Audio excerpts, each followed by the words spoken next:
Сәлем достар, сіздермен Айгерім. Бүгін біздер ең тәмді керемет рецепттердің бірі трайфл десертін жасайтын боламыз. Ендеше видеоны соңына дейін қараңыздар. Ең алдымен менің каналыма тіркеліп кетуді ұмытпаңыздар. Алдымен трайфлымыздың біздер бисквитін пісіріп алатын боламыз. Ол үшін жұмыртқаны жарып, миксерлейтін боламыз. Ағарып, 2 есе ұлғайып, көлемі көпіргенше. Одан кейін біздер үлкендеу ыдысқа какаомызды, сұйық майымызды, қайнаған кипяток суымызды құйып араластырып,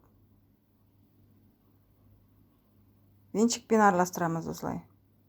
Осы ингредиенттер, яғни рецептегі барлық описаниеде көрсетілген мөлшері. Енді біздер жаңағы миксерлеп жатқан жұмыртқамызға біртіндеп қантымызды қосамыз. Ары қарай миксерлей береміз. Мінекей біздің жұмыртқамыз көлемі көбейіп ағарды. Ендігі кезекте біздер қосқышымызды ұнға қосып араластырып аламыз. Содан кейін какао қосылған массамызды жаңағы миксерленген жұмыртқамыздың массасына қосамыз. Енді миксерлемейміз. Лопаткамен, силиконовый лопаткамен астынан көтеріп араластыратын боламыз. Одан кейін ұнымызды қосамыз да лопаткамен астынан көтеріп араластырамыз. Миксерді одан ары қарай пайдаланбаймыз. Дайын болған бисквитіміздің қамырын пергамент қағаз төселген противенге құямыз да бір тегіс қылып жағып шығамыз. Барлық жері бірдей болу керек. Енді кремін дайындауға кірісеміз. Сүтке жылтоқ қосамыз, яғни жұмыртқаның сары уызын, қантты, ұнды, кукурузный крахмалды қосып, жақсылап венчикпен араластырып аламыз. Содан кейін отқа қойып қайнатамыз. Дәл видеодағыдай қоймалжың күйге енген кезде оттан аламыз.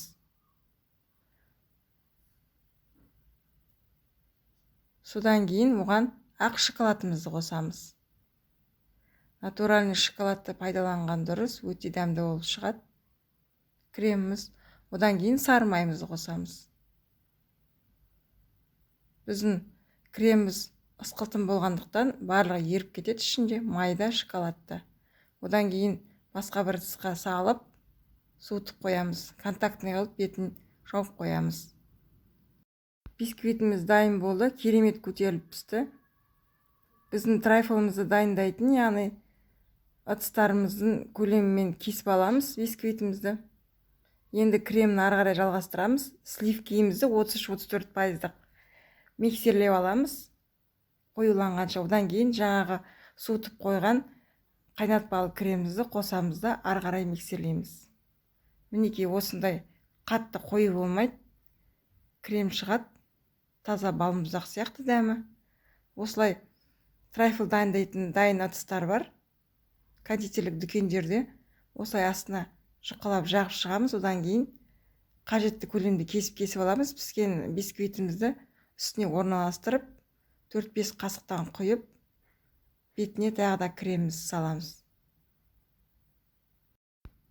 Жаңағы кондитерлік дүкендерде сатылатын осындай дайын десерт милкін салатын ыдыстар бар. Кардон сияқты қағаздан жасалған. Және де үйде қалаған ыдыстарыңызға да салып әсемдеп жасауға болады, шұңғыл ыдыстарға. Немесе пластикті ыдыстарға салып жасауға болады. Әркім өз қалауы бойынша жасайды. Үстіне жемістерді немесе жидектерді ұсақтап турап салуға болады. Тек бананды салмаған дұрыс, себебі банан қарайып кетеді. Содан кейін сливки мен шоколадты, қара шоколадты ертіп алып, осылай құйып шығамыз үстіне. Содан кейін қалауларыңызша жидекпен әсемдеуге болады. Жидекпен немесе орехтармен, фисташковый, миндальный орехпен әсемдеуге болады. Мятның жапырақтармен де әсемдеуге болады. Қалауларыңыз бойынша әсемдейсіздер.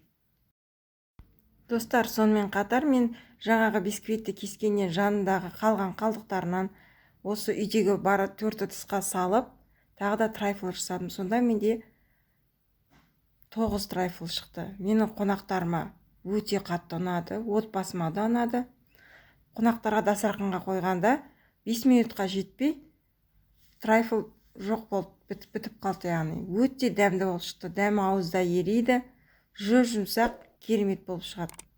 Кремі де, шоколады да өте дәмді болып шықты. Сол себепті жасап көріңіздер. Сіздердің отбасыларыңызға ұнайды деген сенімдемін.